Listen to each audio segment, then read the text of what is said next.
Je possède un sauveur dont l'amour fut si grand, il connut la suprême agonie. Salutations spéciales à toutes les personnes à l'écoute des différents contenus de la communauté d'études quotidiennes de la Bible. Et bienvenue aussi à notre antenne.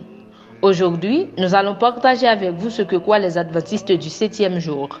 Prière de partager cette vidéo afin que plus de personnes puissent connaître la base de notre croyance.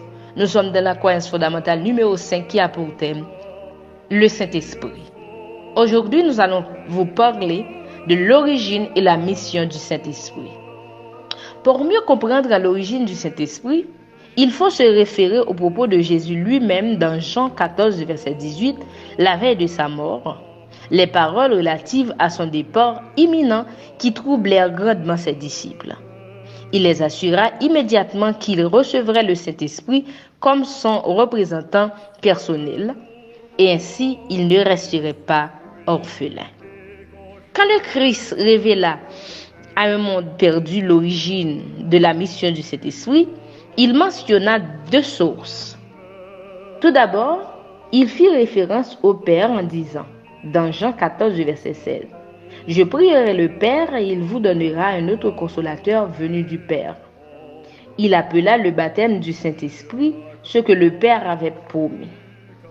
Ensuite, le Christ se référait à lui-même, disant, « Je vous l'enverrai. » Le Saint-Esprit possède donc à la fois du Père et du Fils selon Actes 1, verset 4 et Jean 16, verset 7. Voyons maintenant la mission du Saint-Esprit. De même que le Père a sa mission, le Fils de son côté a sa mission de sauver le monde à part sa mort, le Saint-Esprit aussi a sa propre mission. D'abord, dans le monde, le Saint-Esprit nous donne l'assurance que le Christ est la véritable lumière qui éclaire tout homme. Sa mission consiste à convaincre le monde de péché, de justice et de jugement selon Jean 16, verset 8. D'abord, il apporte en nous une profonde conviction du péché et tout spécialement du péché qui consiste à rejeter le Christ. Ensuite, l'Esprit nous presse d'accepter la justice du Christ selon Jean 1, verset 9, Jean 16, versets 8 et 9. En faveur des croyants, son influence sanctifiante conduit à l'obéissance. Cependant, personne ne peut bénéficier de sa constante présence sans satisfaire certaines conditions. Selon Pierre, Dieu a accordé l'Esprit à ceux qui persévèrent dans l'obéissance.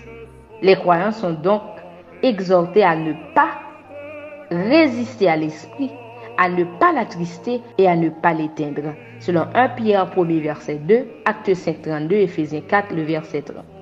Toujours en faveur des croyants, le Saint-Esprit joue le rôle de paraklétos du grec qui signifie aide, consolateur, conseiller, intercesseur et médiateur, et aussi avocat. En sa qualité d'intercesseur, de médiateur et d'appui, le Christ nous représente devant Dieu et nous révèle la personne de son Père. Pareillement, l'Esprit nous conduit au Christ et manifeste sa grâce envers nous. Cela explique pourquoi l'Esprit est appelé l'Esprit de grâce selon Hébreux 10, le verset 29. L'autre fonction du Saint-Esprit consiste à nous rappeler tout ce que Jésus avait dit et à nous conduire dans toute la vérité. Son message rend témoignage de Jésus-Christ.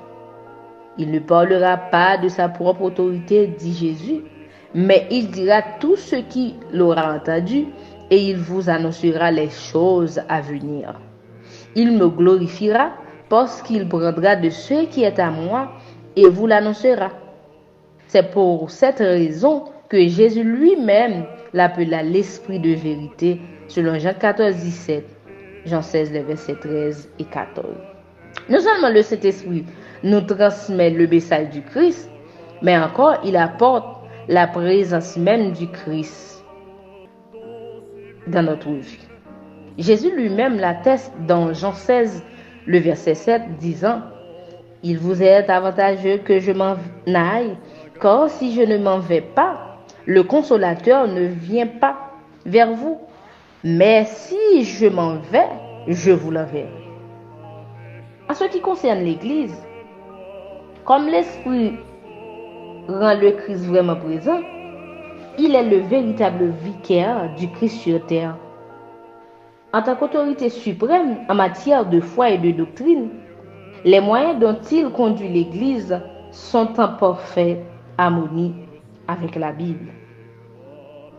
Le Saint-Esprit fut directement impliqué dans l'administration de l'Église apostolique. Dans le choix de ses missionnaires, l'Église a bénéficié de sa direction à travers la prière et le jeûne. Les hommes choisis étaient connus pour leur soumission à la direction de l'Esprit. Le livre des Actes décrit comme étant rempli du Saint-Esprit. Leurs actions furent placées sous son contrôle. Paul rappelle aux responsables des églises qu'ils avaient été placés à leur poste par le Saint-Esprit, selon Acte 20, le verset 28. Il donne aussi des dons particuliers à tout le monde dans l'Église. Le Saint-Esprit accorde des dons particuliers au peuple de Dieu. Pendant la période de l'Ancien Testament, l'Esprit du Seigneur vint sur certaines personnes, leur donnant des pouvoirs extraordinaires pour conduire et délivrer Israël, ainsi que la capacité de prophétiser. De même, ce fit par le Saint-Esprit que le Christ multiplia ses dons dans l'Église primitive. L'Esprit leur distribua ses dons comme il le trouva bon, et ce pour le bénéfice de toute la communauté ecclésiale. Il accorda une puissance spéciale en vue de la proclamation de l'Évangile jusqu'aux extrémités de la terre, selon Acte 1, verset 8. Une fois le Saint-Esprit établi dans l'Église, donne des dons particuliers à tout le monde. Maintenant, il remplit le cœur des croyants. Jésus a insisté sur la nécessité de naître d'eau et d'esprit. Peu avant son ascension, il recommanda que tout nouveau croyant soit baptisé au nom du Père, du Fils et du Saint-Esprit. C'est Jésus lui-même qui l'avait recommandé dans Matthieu 28, verset 19. En accord avec ce commandement, Pierre déclara que le don du Saint-Esprit serait reçu lors du baptême. Paul aussi confirme l'importance du baptême du Saint-Esprit par un appel exhortant les croyants à être remplis de l'Esprit. En nous transformant à l'image de Dieu, le Saint-Esprit poursuit en nous l'œuvre de la sanctification initiée au moment de notre nouvelle naissance, ou au moment du baptême. Dieu, dans sa miséricorde, nous a sauvés par le baptême de la régénération et du renouvellement du Saint-Esprit qu'il a abondamment répandu sur nous par Jésus, notre Sauveur. Il faut bien noter ceci. C'est l'absence de l'Esprit qui affaiblit le ministère évangélique. On peut posséder l'érudition, le talent, l'éloquence, toutes sortes de dons naturels ou acquis. Cependant, sans la présence de l'Esprit de Dieu, aucun cœur ne peut être touché. Aucun pécheur ne peut être gagné au Christ. D'autre part, s'ils sont unis au Christ, s'ils s'approprient les dons de l'Esprit, les plus pauvres et les plus ignorants de ses disciples posséderont une puissance qui se fera sentir dans les cœurs. Dieu en fait des canaux compétents pour exercer le plus haut influence qui soit dans l'univers. Pour finir, l'Esprit est vital. Tous les changements que le Christ effectue en nous sont le fruit du ministère de l'Esprit. En tant que croyants, nous devrions demeurer conscients de l'impossibilité d'accomplir quoi que ce soit sans l'Esprit, selon Jean 15, le verset 3. Merci de nous avoir suivis. Au revoir. En ces temps d'incertitude où partout sur la planète, des hommes et des femmes se proclament prophètes et prophétesses, vous voulez certainement avoir une réponse pour distinguer les vrais des faux?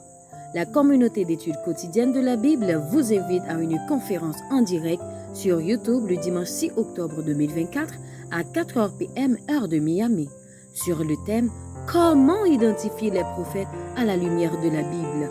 avec notre conférencier Jean-Bernard Isidore, premier ancien de l'Église du Temple 1. Ne manquez pas cet événement en direct sur YouTube le 6 octobre 2024 à 4h. Et surtout, n'oubliez pas de vous abonner avec la chaîne pour ne rater aucune de nos vidéos.